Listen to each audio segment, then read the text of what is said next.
পশ্চিমবঙ্গে মসজিদের আজানকে কেন্দ্র করে শুরু হয়েছে নতুন রাজনৈতিক ও ধর্মীয় বিতর্ক।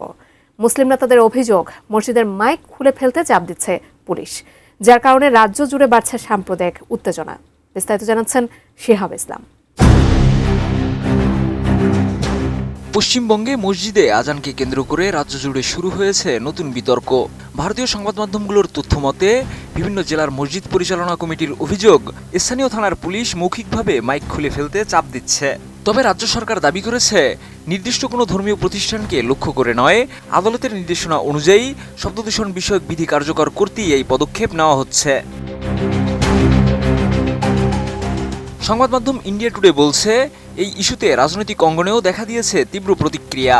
তৃণমূল কংগ্রেসের একটি অংশ জানিয়েছে, তারা শুক্রবার মুখ্যমন্ত্রী শুভেন্দু অধিকারীর সঙ্গে সাক্ষাৎ করে বিষয়টি উত্থাপন করবে। অন্যদিকে তৃণমূল থেকে বেরিয়ে গঠিত এনসিপিআই এর 3 সংসদ সদস্য, সাবেক ক্রিকেটার ইউসুফ পাঠান, খলিলুর রহমান ও আবু তাহের খান বৃহস্পতিবার কেন্দ্রীয় স্বরাষ্ট্রমন্ত্রী অমিত শাহর সঙ্গে দেখা করে একটি স্মারকলিপি জমা দিয়েছেন। সেখানে ধর্মীয় স্বাধীনতা নিশ্চিত করার পাশাপাশি শব্দদূষণ বিষয়ক আইন যেন বৈষম্যহীনভাবে প্রয়োগ করা হয়, সেই আহ্বান জানানো হয়েছে।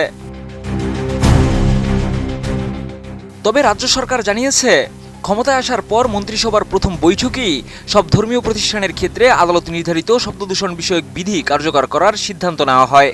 দিনে সর্বোচ্চ 55 ডেসিবেল এবং রাতে 45 ডেসিবেলের বেশি শব্দ করা যাবে না। ভারতীয় সংবাদ মাধ্যমের প্রতিবেদনে বলা হয়েছে, এই শব্দসীমা নিশ্চিত করতে রাজ্য পুলিশকে নির্দেশনা দেওয়া হয়েছে।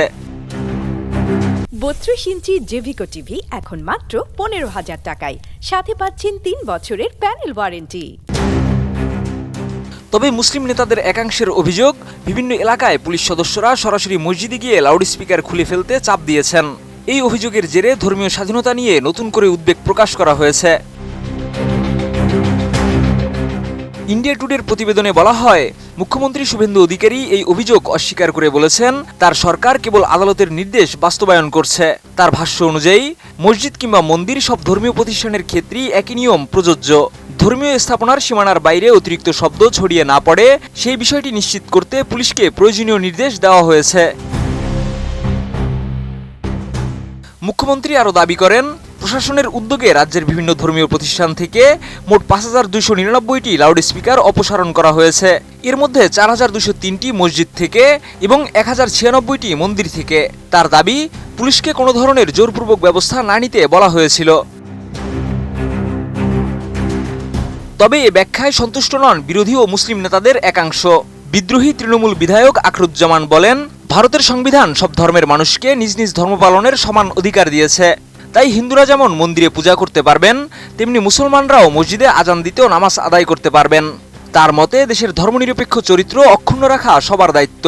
একই ধরনের কথা বলেছেন জমিয়তে উলায়েমে হিন্দের পশ্চিমবঙ্গ শাখার সভাপতি ও তৃণমূল নেতা সিদ্দিকুল্লাহ চৌধুরীও।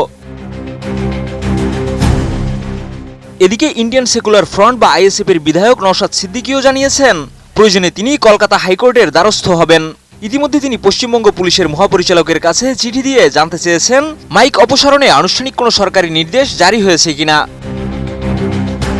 শিহাব ইসলাম, ATN নিউজ।